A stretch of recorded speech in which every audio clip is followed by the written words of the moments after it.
Hi అండి, welcome back to my channel Padmaja's kitchen. అందరికీ వినాయక చవితి శుభాకాంక్షలు. వినాయక చవితి రోజు ప్రత్యేకంగా చేసుకునే బెల్లం ఆవిరి కుడుములు ఎలా చేయాలో చూద్దాం రండి. ఇవి చాలా ఈజీగా చేయొచ్చండి, అంతేకాదు చాలా రుచిగా కూడా ఉంటాయి. ఇలా చేసే బెల్లం కుడుములు 3 to 4 days వరకు నిల్వ ఉంటాయి. కొత్తగా ఛానల్ చూసేవాళ్ళు సబ్స్క్రైబ్ చేసుకుని ఫుల్ వీడియో స్కిప్ చేయకుండా చూడండి. ఇప్పుడు బెల్లం కుడుముల ప్రాసెస్ ఎలాగో చూద్దామా.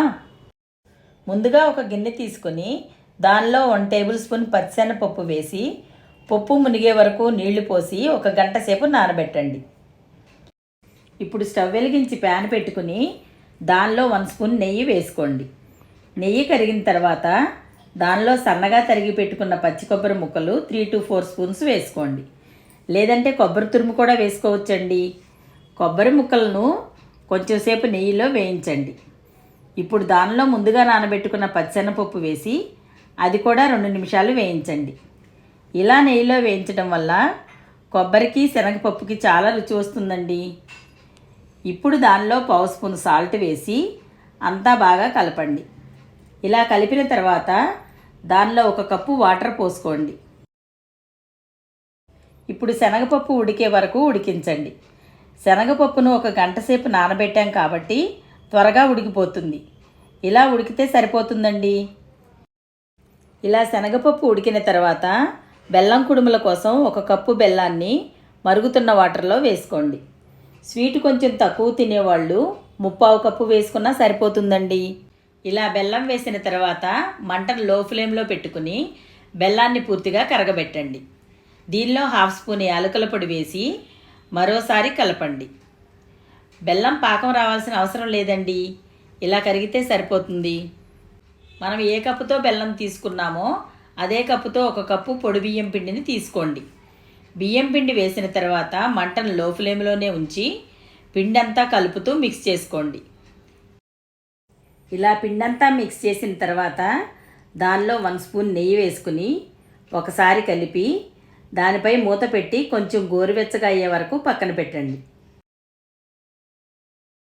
ఇలా కుడుముల పిండి గోరువెచ్చగా అయిన తర్వాత మొత్తం పిండిని ప్రెస్ చేస్తూ బాగా కలుపుకొని ఇలా పిండి ముద్దలా తయారు చేసుకోండి.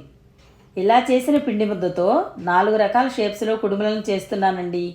ఇప్పుడు చేతికి కొంచెం నెయ్యిని అప్లై చేసుకుని ఫస్ట్ కొంచెం పిండిని చేతిలోకి తీసుకుని గుండ్రంగా ఉండ్రాళ్ళలాగా చుట్టి ప్లేట్లో పెట్టండి. రెండో షేప్ కింద కొంచెం పిండిని తీసుకుని గుండ్రంగా చుట్టి అరచేతిలో అప్పాలలాగా ప్రెస్ చేయండి.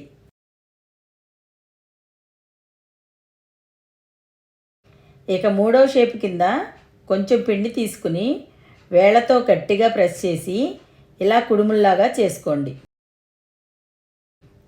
తర్వాత 4వ షేప్ వచ్చేసి మోదకాలు చేసుకుందాం. కొంచెం పిండి ముద్దను తీసుకుని రౌండ్గా చుట్టి పైన కొంచెం ప్రెస్ చేయండి. అప్పుడు మోదక షేప్ వస్తుంది. దానికి డిజైన్గా ఫోర్క్తో అన్ని వైపులా ఇలా ప్రెస్ చేయండి. ఇలా మోదక షేప్ వచ్చిన తర్వాత అన్నింటినీ రెడీ చేసి ప్లేట్లో పెట్టుకోండి. ఇలా 4 రకాల షేప్స్లో రెడీ చేసుకున్నానండి.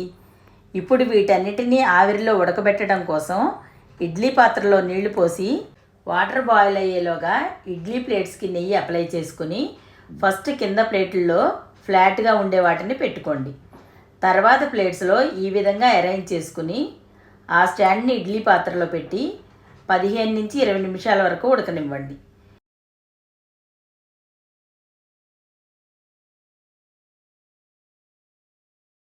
ఇరవై నిమిషాల తర్వాత స్టాండ్ బయటకు తీసి చల్లారనిచ్చి దేవునికి నైవేద్యంగా పెట్టుకోండి. వినాయకుడికి ప్రీతికరమైన ఈ బెల్లం కుడుములను ఇప్పటి వరకు చేయని వాళ్ళు కూడా ఈజీగా చేసి నైవేద్యంగా పెట్టొచ్చండి. అంతేనండి, ఎంతో టేస్టీగా బెల్లం కుడుములు రెడీ అయ్యాయండి. ఇదే మెథడ్లో మీరు కూడా ట్రై చేసి ఎలా వచ్చిందో కామెంట్ రూపంలో తెలియజేయండి.